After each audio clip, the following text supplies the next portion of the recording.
My sister tried to sell my house without telling me, not behind my back, not by mistake. She put it on the market, set the price, picked the closing date, and waited until I was out of the house to finish it. When she finally put the papers in front of me, she didn't ask, didn't explain.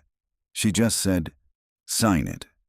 I remember the way her hand rested on the folder, flat and steady, like this was a routine thing, like we were settling a phone bill, not my home of 42 years. I was sitting at her kitchen table in Dayton, Ohio, still wearing the same shirt I'd slept in at my friend Carl's place. I hadn't even had my morning coffee yet. "Just sign it, Harold," she said again, softer this time, like patience was something she was offering me. I looked at her, really looked. My little sister, Linda, 70 years old and still carrying that tightness in her jaw she'd had since we were kids. Only now it came with a kind of confidence that didn't belong to her before. It unsettled me. "You already listed it?" I asked. She gave a small shrug. "It's done. Buyer's ready. Cash offer. You should be grateful, honestly." Grateful? That word stayed with me. That house wasn't just walls and wood. I brought my wife there when she was still alive.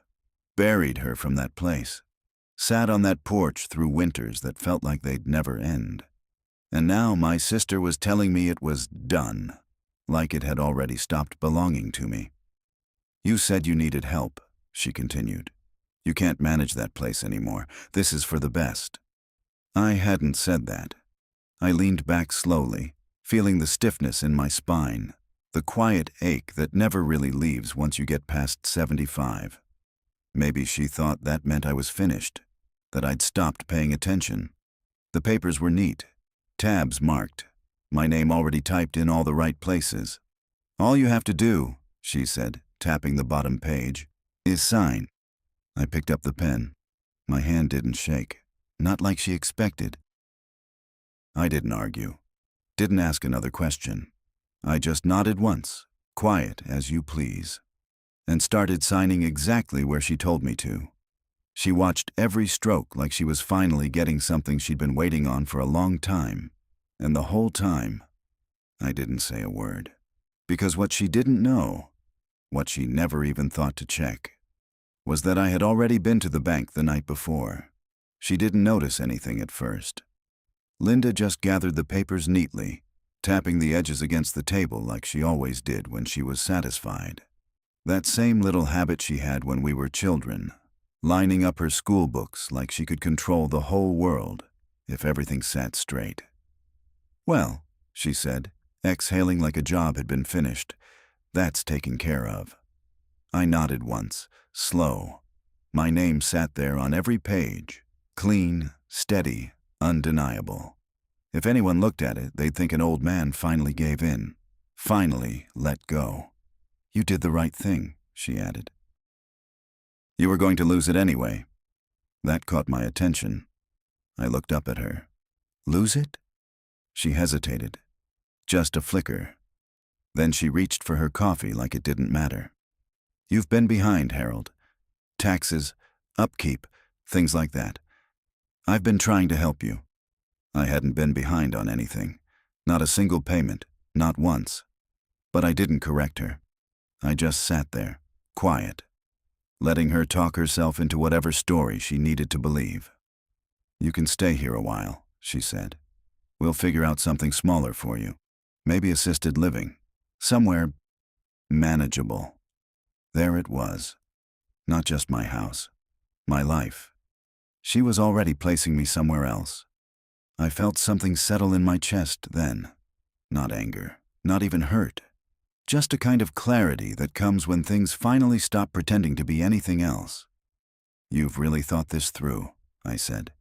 "Someone had to," she replied. That one landed harder than anything else she'd said.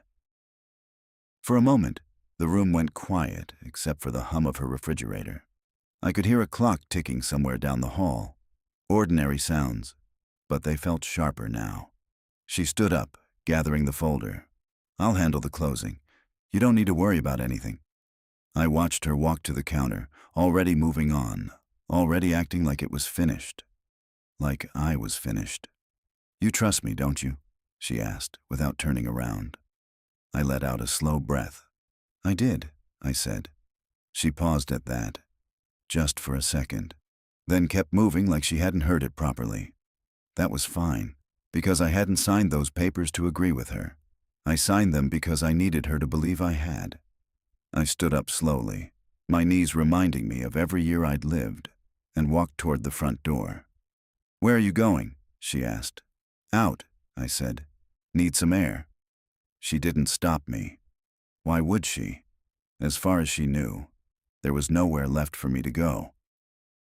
But as I stepped outside and felt that cool Ohio morning hit my face, I reached into my coat pocket and touched the folded document I'd picked up from the bank.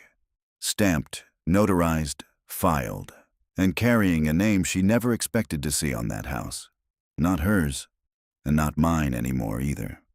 I didn't go far, just down the street. Slow steps, hands in my coat pockets, letting the cold air settle my thoughts. Dayton mornings have a way of doing that. They don't rush you. They just sit with you. I stopped at the corner where Maple bends toward the old grocery store. It's still there. Different name now, but the same cracked pavement out front. I used to take my boy there on Saturdays.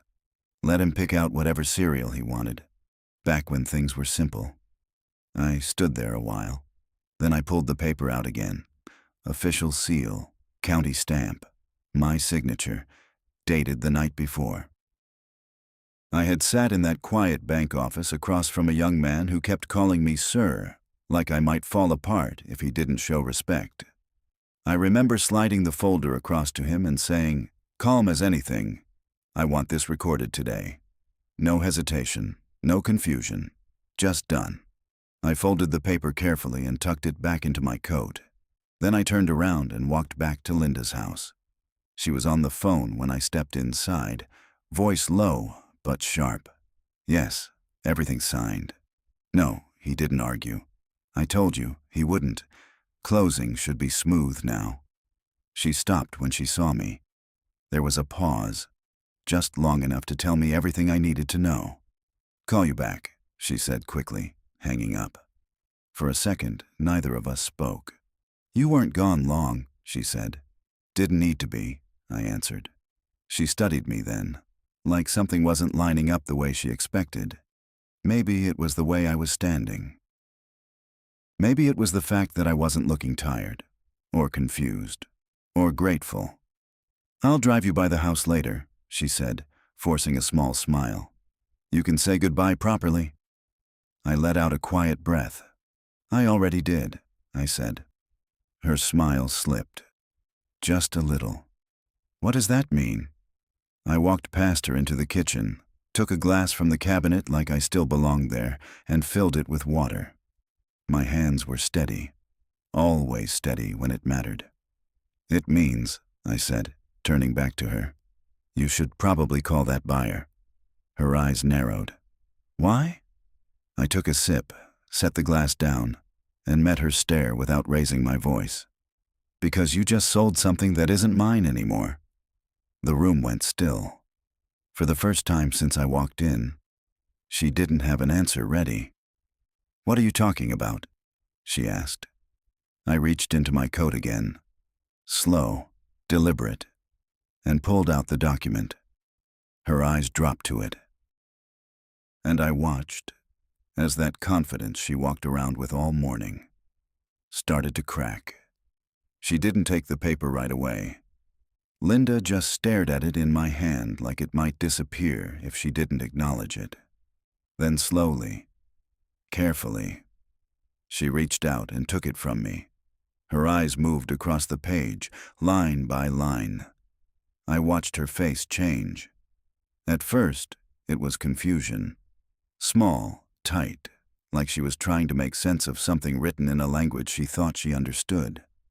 Then her brow pulled together, her lips pressed thin, and finally, there it was.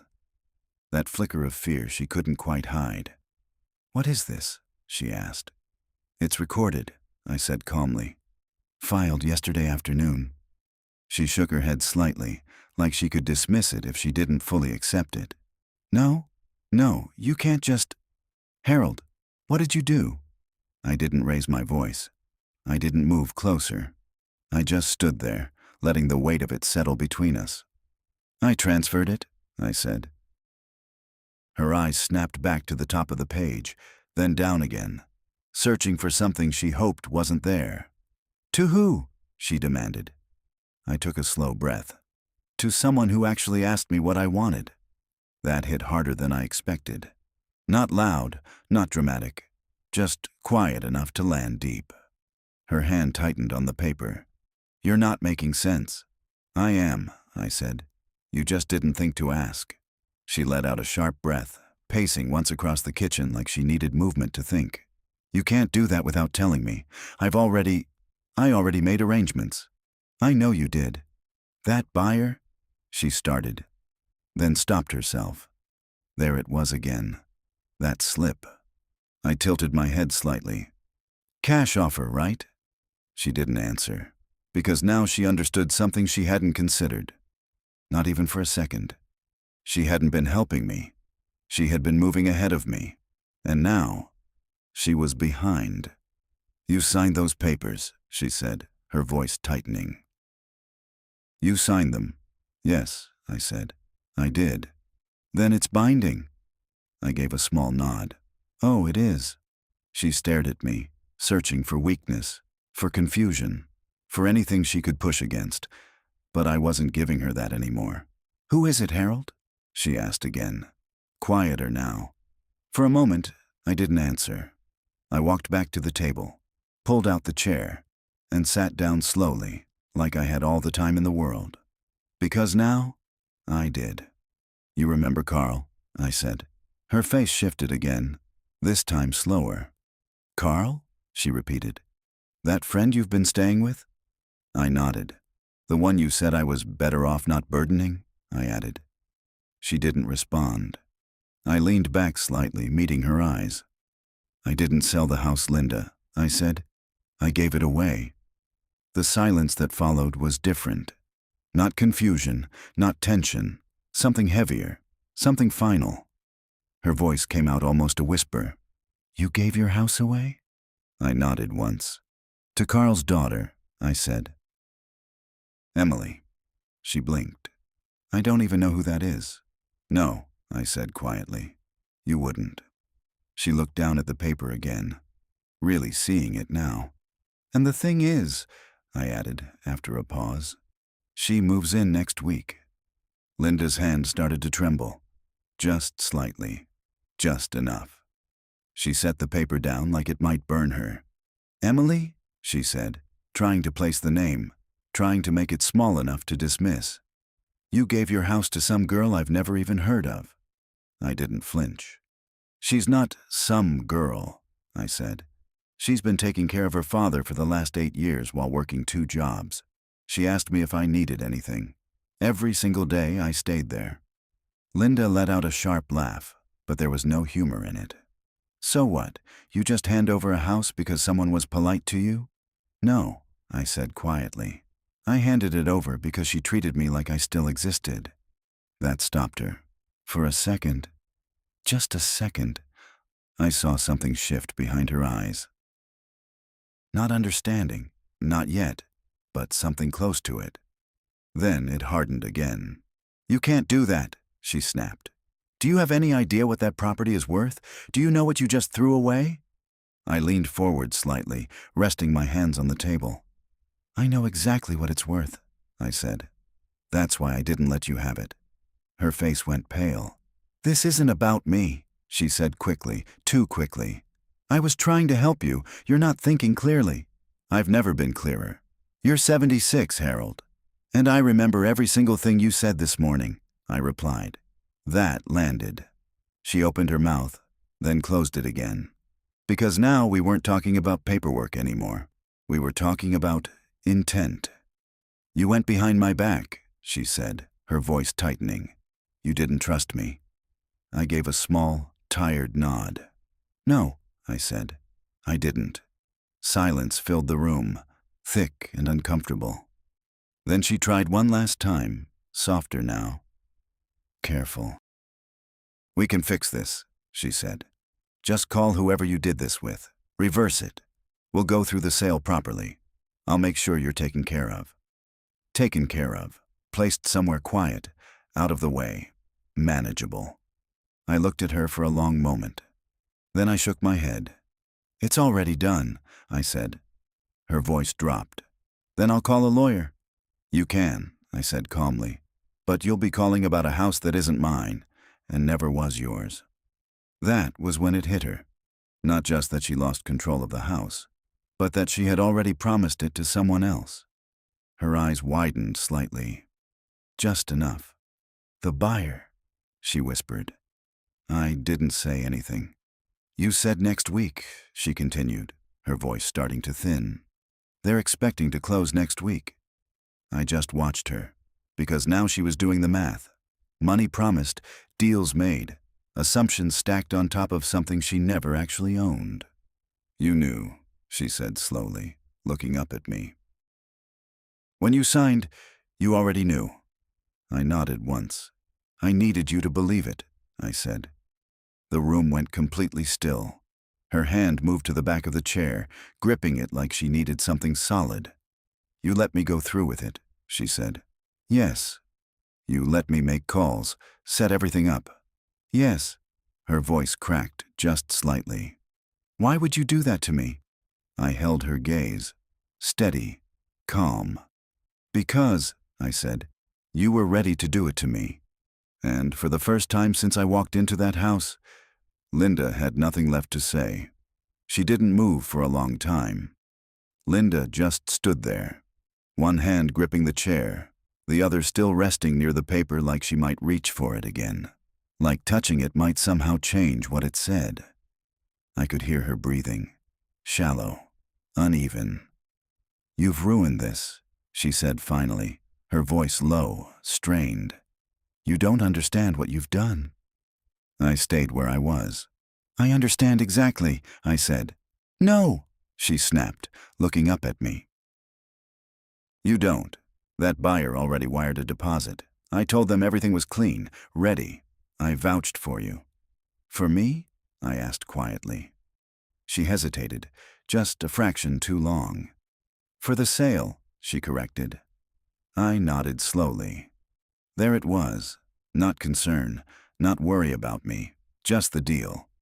"They're going to come after me," she said, almost to herself now. "Do you hear me? This isn't just paperwork, this is legal." I didn't answer, because I did hear her. I just wasn't stepping in anymore. She started pacing again, faster this time, her composure slipping with every step. "I put my name on this, Harold.